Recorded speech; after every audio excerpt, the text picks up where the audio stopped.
جیسے ہی کرن کو پتا چلتا ہے کہ سیف نے فریال سے دوسری شادی کر لی ہے، وہ بہت زیادہ پریشان ہوتی ہے۔ کرن کی آنکھیں آنسوؤں سے بھر جاتی ہیں اور وہ فوراً سیف کی والدہ کے پاس جاتی ہے اور اسے کہتی ہے، امی آپ نے میرے ساتھ بہت بڑا دھوکہ کیا ہے، کیونکہ جب آپ کو پتا تھا کہ سیف فریال سے شادی کرنا چاہتا ہے، اس سے پیار کرتا ہے، تو آپ نے میری شادی سیف سے کیوں کروائی؟ آپ لوگوں نے تو میری زندگی تباہ و برباد کر کے رکھ دی ہے، لہٰذا میں ایک پل کے لیے بھی اس گھر میں رہنے کے لیے تیار نہیں ہوں۔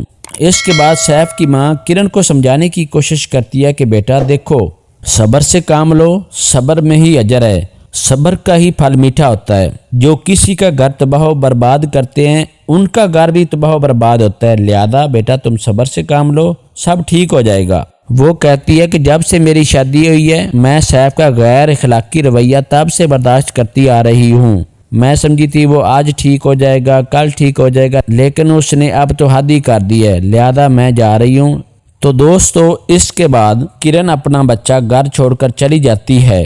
اس کے بعد سیف اور فریال کی انٹری ہوتی ہے۔ سیف فریال کو نکاح کرنے کے بعد گھر لے آتا ہے۔ سیف کی والدہ کہتی ہے، تم کیا سمجھتی ہو کہ تم کسی کا بسا بسایا گھر تباہ و برباد کر کے اپنا گھر آباد کر لو گی؟ ایسا نہیں ہو سکتا، جو کسی کا گھر تباہ کرتے ہیں ان کا گھر بھی تباہ ہوتا ہے، لہذا یہ تمہارے لیے بہتر ہوگا کہ فوری اس گھر کو چھوڑ کر یہاں سے چلی جاؤ۔ اگر تم یہ سمجھتی ہو کہ تم کرن کا گھر تباہ و برباد کر کے اپنا گھر آباد کر لو گی، یہ میں ایسا بالکل بھی نہیں ہونے دوں گی، لہذا یہ تمہارے لیے بہتر ہے کہ یہ گھر تم چھوڑ کر فوراً نکل جاؤ۔ اس سے پہلے کہ میں سیف کو حکم دوں کہ اسے گھر سے دھکے دے کر نکال دو، یہی تمہارے لیے بہتر ہوگا، اسی میں تمہاری عزت ہے کہ تم اس سے پہلے یہ گھر چھوڑ کر چلی جاؤ۔ سیف کی والدہ کی باتیں سن کر فریال آگے سے جواب دیتی ہے، یہ گھر جتنا سیف کا ہے اتنا ہی میرا ہے، اب میں اس کی بیوی ہوں، یہ آپ بالکل بھی نہ سوچئے گا کہ سیف مجھے گھر سے نکال دے گا، بلکہ یہ تمہارے لیے بہتر ہوگا کہ تم چپ چاپ رہو،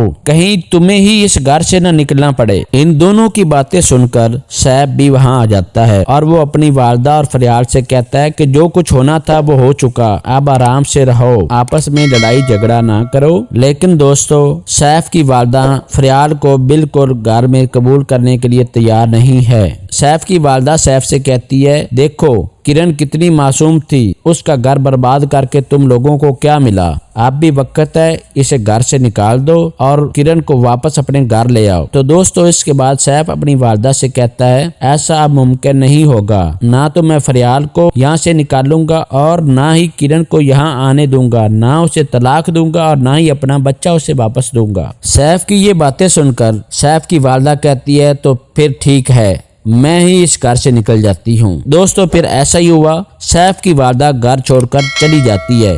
سیف اسے روکنے کی بہت زیادہ کوشش کرتا ہے، لیکن وہ سیف کی ایک بات بھی نہیں مانتی اور وہ گھر چھوڑ کر چلی جاتی ہے۔ تو دوستو دوسری طرف سیف کے بیٹے کی اچانک طبیعت خراب ہو جاتی ہے اور جلدی سے سیف اسے ہاسپٹل لے کر جاتے ہیں۔ بچے کی حالت کو دیکھنے کے بعد ڈاکٹر سیف کو کہتے ہیں کہ بچے کی طبیعت بہت زیادہ سیریس ہے اور اسے ہاسپٹل میں ایڈمٹ کرنا پڑے گا۔ ڈاکٹرز کی یہ بات سن کر سیف کے پاؤں تلے زمین نکل جاتی ہے۔ وہ سوچتا ہے کہ اب کیا ہوگا، میرا بیٹا اتنا بیمار ہے، کیا وہ بچ پائے گا یا نہیں؟ وہ بہت زیادہ پریشان ہوتا ہے۔ دوستو اس کے بعد جب کرن کو پتا چلتا ہے کہ اس کے بیٹے کی طبیعت بہت زیادہ نازک ہے اور وہ ہاسپٹل میں ایڈمٹ ہے، تو اس کے بعد کرن پاگلوں کی طرح بھاگ کر ہاسپٹل پہنچتی ہے اور وہ اپنے بچے کی حالت دیکھ کر بہت زیادہ پریشان ہو جاتی ہے۔ اس کے بعد وہ سیف سے کہتی ہے، اس کے ذمہ دار تم ہو اور فریال ہے، اور اگر تم یہ سوچ رہے ہو کہ تم میرا گھر برباد کر کے خوش رہو گے تو ایسا بالکل بھی میں نہیں ہونے دوں گی، یہ تمہاری بھول ہے، میں نے تمہارے بہت ظلم سہ لیے ہیں، اب ان کا بدلہ چکانے کا وقت آ چکا ہے، اگر میں تمہاری یہ شادی بربادی میں نہ بدلوں تو میرا نام بھی کرن نہیں ہے۔ تو دوستو کیا سیف کے بچے کی زندگی بچ پائے گی؟ کیا فریال اور سیف کو اپنے کیے کی سزا بھگتنا پڑے گی؟ یہ سب جاننے کے لیے میری آنے والی ویڈیو کا انتظار ضرور کیجئے گا، اور اگر آپ کو میری آج کی یہ ویڈیو اچھی لگی ہو تو اسے لائک اور میرے چینل کو سبسکرائب کرنا مت بھولیے گا، تاکہ ہر آنے والی ویڈیو آپ کو بر وقت ملتی رہے۔ ملتے ہیں اگلی ویڈیو میں، تب تک کے لیے اللہ نگہبان۔